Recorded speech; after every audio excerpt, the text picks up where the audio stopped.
I ain't gonna be long, but do y'all see them Philly kids in Ghana? That shit made a nigga almost tear up, man. Like, it's so beautiful. It's something so beautiful about seeing kids from the city get to experience that, because I was once a youth in the city and I wanted to do shit like that. We need more of these things for our kids in the city. Y'all talk about problem solving and what's wrong with the youth. They need opportunities. They need access. They need to see things. I don't know if y'all seen this, but it's so beautiful. So Charlie, in today's video, I'm showing you the reason why 20 American kids from Philadelphia were brought to Ghana to come and experience Africa. The person that actually brought them, I'm going to share a video of the person that actually brought them, and also some of the activities in Ghana, and other Americans who were so happy to see this particular trip being made by these kids. They were so happy. Let's go into the videos. Watch, come back and talk. Taking a total of 20 kids, then we're taking 12 chaperones, so it's a total of 32 people. In just about 15 hours, a group of Philadelphia teens is headed on what certainly will be a trip of a lifetime. They're leaving their neighborhoods and flying to Africa. The nearly 24 kids are traveling around 5,000 miles to Ghana tomorrow morning from New York City. Really trying to dig deeper. You know, with all the gun violence that's going on in our city, we need to open up our minds. And just as crazy as it gets, we need to step the game up and do more. Anton Moore leads Unity in the Community, the anti-gun violence organization behind the trip. The organization teaches trade skills to teens in Philadelphia, taking them off the streets and showing them a better way. Why do you think it's important for other teens, young people like yourself, to go on this trip? It's an eye-opener for real. Like I said, most people don't go outside the city. Kamir Blackson is 17 years old and one of the 20 kids making that journey. He's been learning about carpentry for the last 2 years and tells NBC 10 this work can save lives. It gives a way out. Most kids don't know a way out. Like, a couple of people don't know trades or don't know different skills that they might need long down. So they go pick up a gun or go get a fast money.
Let them set up. Look at their house. This is a really nice house. Nice bedroom.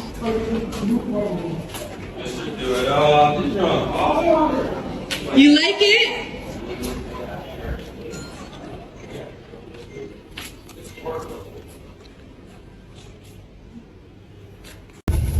It's the same blood that is running through our veins. Whenever you feel like coming back, please come back. My grandfather always told me one thing. If you don't know where you are going, know where you are coming from. Know where you are coming from. So whatever they are doing to you over there, know that you have a home. Know how you have Wakanda. You have Africa. Motherland is still waiting and calling on you. Never forget. It all started from here. So when it's getting tough, remember that motherland, Wakanda, Africa is calling on all of you. come, let's build Ghana together. Come, let's make Africa a great continent again. They know that Africa is the most powerful continent in the world. That's why they don't want us to be like them. But they lie. When our time comes, we will overtake them. Facts. Black is power. They know it. Black is power. They know it. They are doing everything at the right time. The right time. When that time comes, all of us in unity, we are rising up and show them that enough is enough. And for that thing to happen, it will depend on you, it will depend on me, it will depend on you, and it will depend on all of us. It's not only one person fight. All of us need to come together. That's why I don't like it when brothers are fighting each other. It makes me sad. It hurts.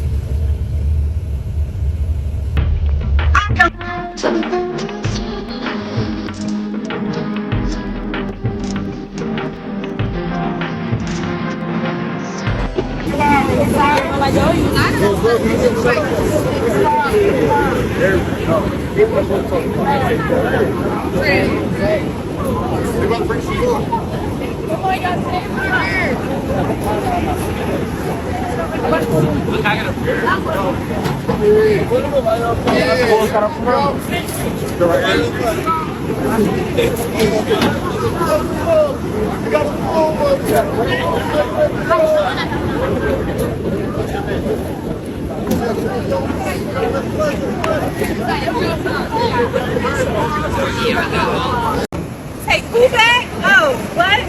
Let's sweep this whole thing, okay? Like, never, ever.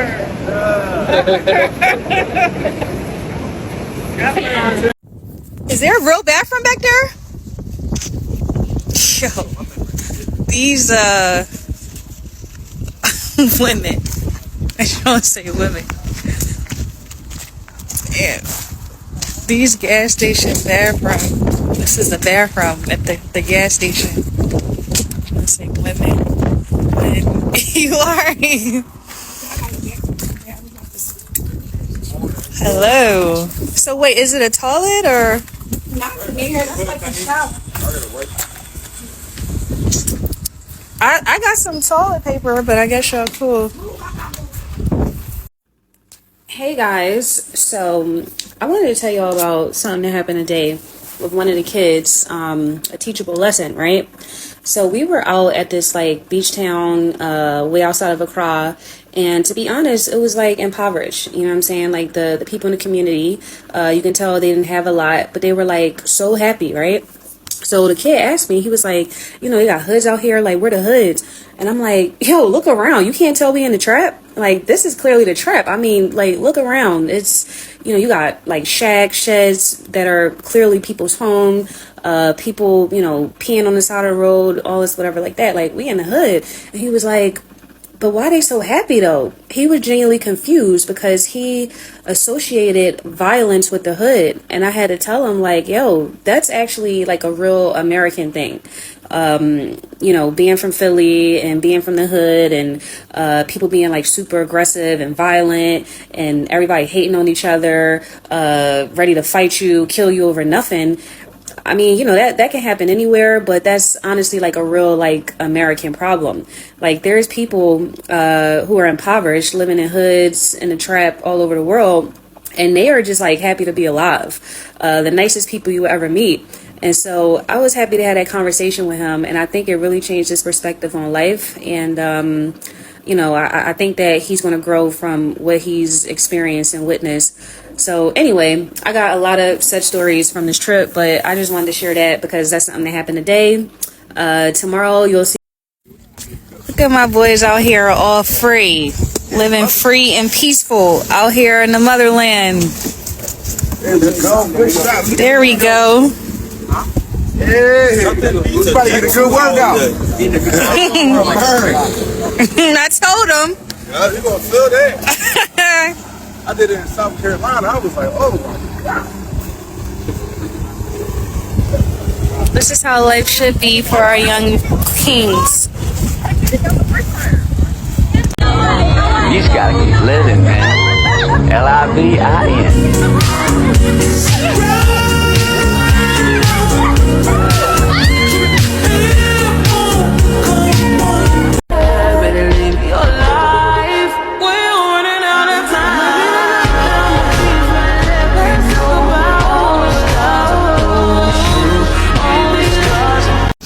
So, birthday boy, what were you saying about your birthday?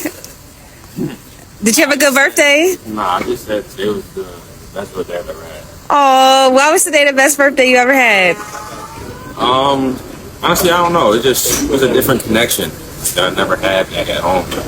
Like all the people, I genuinely felt love. Like, I genuinely felt supported from them when they said happy birthday to me. I loved it. So it was a pleasure. What was your best part of the day? Your favorite part? Hopping on the sticks at the beach. Okay. And drums with my African brothers. I felt like I got rooted. I felt connected and all that. Oh. So and then the kids. I don't know. It's just something about kids that make me. I don't know. So. Didn't you get like a mentee? Y'all exchange numbers? Yeah, I got a bunch. I got like 5 actually. You got 5 mentees? Yeah. Some sneakers, some clothes. Gave them some money. So. Oh, that's what's up. What's up, y'all? Hello. So I don't even do TikTok like that. Like, I have an account, but I don't really post. I guess I should post more. But I just wanted to make this video to say thank you to everybody who's been reaching out to me based upon, learning about my involvement in the Philly to Ghana trip that just occurred, in which we brought a group of 20 young boys from Philly to Ghana last week. No, well, they just left last week. So I just want to tell people a little bit about myself. So I am from Southwest. I'm a native Southwest Philly John who has actually been living abroad for almost 10 years now. I split my time between Paris, France, and Accra, Ghana. That's a whole other story in terms of how I picked these 2 locations. But since I've been abroad, I've always wanted to give other kids, and more specifically Philly kids, if possible, this experience to come abroad, because I know like how life-changing this experience is. And it was actually like a study abroad experience that gave me the opportunity to go abroad.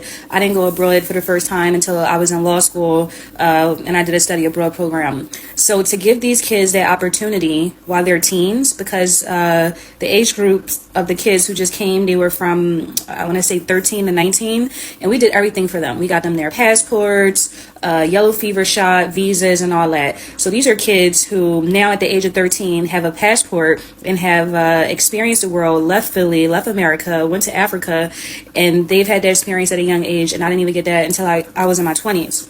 But anyway, when I connected with Anton, so Anton Moore, he is the founder and CEO of Unity in the Community nonprofit in Philly, which mentors young Black boys in Philly, gives them all types of opportunities, such as the opportunity just had just now to come to Ghana, but they also travel across the states, taking, different trips across the states for different reasons. He teaches them trades, life skills, great organization. So I connected with him. He said he wanted to bring some of his kids to Africa, and I was like, yo, I'm from Philly and I'm in Ghana, like, let me help you plan it. And I ended up like planning the whole thing with my other Philly chick, Keisha Bird, who is the owner of Travel Deeper travel group, which specializes in African trips. So it was actually like totally Philly planned. We had Philly on the ground here in Ghana planning it, working back with the people, or working with the people back at home in Philly, to curate this experience. And I feel like that was like a much needed element, because we knew what would work and wouldn't work. Me and Keisha, being from Philly, and we actually literally from a block away from each other in Philly. I'm from 56 and Malcolm. She's on 55th and Malcolm in Southwest.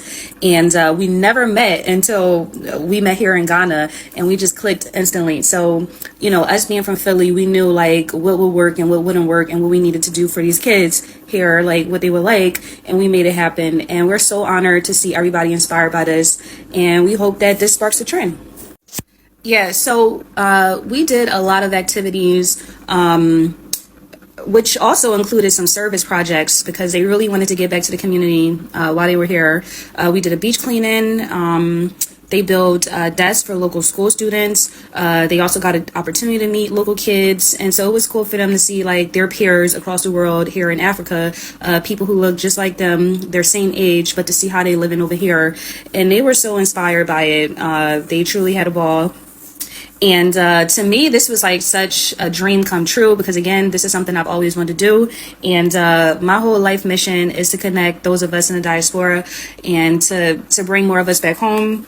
I am a dual citizen in Ghana. So I have my Ghanaian citizenship. I was one of the 524 people who received Ghanaian citizenship last November. So look that up and you can learn more about that. And one of the things I told the Ghanaian government when I got my citizenship was like, I'm going to help contribute to the brain gain in terms of bringing the best minds back here to the continent to help build and develop the continent. To help it flourish. And this type of program to bring local youth here, cultural exchange, this is just like one of the projects that I'm working on in terms of like bridging the gap between us. But I also do things like connect people who want to move here, who want to start a business here, who want to volunteer here. So if that's you, hit me up, reach out, and hope to see you on the side. Shout out to them parents and them chaperones who took a group of 20 or 30 teenagers from Philly, took them on a trip of a lifetime over to Ghana. I saw that video before I went to bed last night. That's probably the dopest video I saw a while on this app. You know, we do a lot of diaspora wars and I never engage in it. Seeing them chaperones and parents take a group of 17, 15, 16-year-olds that they already had in the trade program to the other side of the world, to the continent of Africa, taking them to Ghana so they can see with their own eyes. That video symbolizes so much within our community. It shows black men stepping up within their community, engaging with young men. It shows young teenagers' ability, wanting to learn, and them getting involved in trade skills. And then it shows that, again, as we always say, the world is bigger than our little city that we were born in. As you heard the kid, like most kids never been out the city of Philadelphia. Every time we see Philly in the news, they're always showing some crime statistics. It shows solution. You always hear people say, well, what's the solutions? This is solution based. You had a group of men and parents getting in the community and teaching these kids trade skills, but then saying, yo, we're going to show y'all, man, it's possible for you to get out of here. Like there's a skit on Only Built for Cuban Links. I want to say Only Built for Cuban Links, but it's an album of Raekwon from Wu-Tang. And the skit is of Papa Wu. Rest in peace, Papa Wu. And he's speaking to Raekwon, and in part of it, he says, how far can thou travel? Thou can travel as far as the dimension that your mind can see. And I never forgot that skit that Papa Wu said on Raekwon's album. How far can thou travel? Thou can travel as far as the dimensions that your eyes or mind can see. I'm paraphrasing it. Those kids from inner cities, whether it's Philly, whether it's Florida, whether it's New York, whether it's California, whether it's Detroit, those kids within our urban communities will be able to travel as far as the eyes can see. So you're taking those kids, you showing them love, you teaching them trade skills, you now open their minds. Now it's not as impossible to make it out of Philadelphia without getting involved in gangs and gun violence. Now they're opening their mind. Oh, yo, we can network with black people on the other side of the world, on the continent of Africa.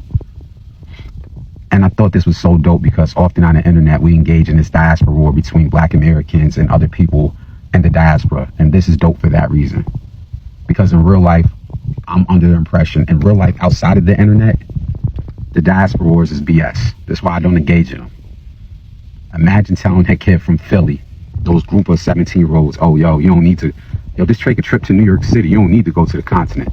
Them kids was overly elated that a group of parents took interest in them and took them to the continent of Africa. Big salute to whatever that organization name is, because, again, that was the best video I saw on this app in a while, man. Hopefully more comes out of it, and hopefully we can replicate it in other cities. Salute to them. So the Philly kids that are in Ghana right now, right? It is so amazing to see them just appreciating the culture and just being happy. And the thing about it too is, like, I'm Ghanaian, American, so I was born here. And one of the things that I've realized is, like, I went to Ghana pretty late in life, and Ghana feels like a big old HBCU. And if you know what it's like to go to an HBCU, then you know the feeling of being in a place where it's like you're the majority. And it's amazing, like, seeing black people on a billboard everywhere, it can revolutionize you. And it's just like, you just feel free. Like, you're not Black Jen anymore. You're just Jen, which is my name. And I'm just so happy that those kids get to experience that. I get also, when I went to the door of no return, I got to realize like how special and amazing Black people are, to be ripped away from their culture, but to still retain all of those things. It's a strength thing. So these are kids, basically these are kids that it's like, because they are not from a wealthy home, normally in America they choose violence, they choose robbery, they choose all the bad stuff that you can think of just to survive, you understand? But some NGO has actually taken them and they are training these kids. So basically the NGO decided that why not take these kids to Africa to also experience how Africa looks like and also learn a thing or two from their roots. So this is something that these NGO decided to do, and this lady came into the picture and they arranged everything for them to come to Ghana to come and experience everything that they did, the culture and everything, the slavery, everything that you saw in the videos. Just wanted these kids to experience Africa. You know, normally the people that usually come here, the African Americans that usually come here, most of the times they are like older folks and all that. So I really like this particular initiative by bringing the kids. When that happens, it's like giving them a very good foundation, and they are going to do is grow with it and understand the world in a different perspective. And I really like this particular initiative so much. So beautiful. As you can see, some people were even sharing their thoughts and they were so happy that these kids were not on the street, but some NGO has actually taken on themselves to train them and also give them this lifetime opportunity to have a feel and learn something about Africa. Yes, thank you so much for watching.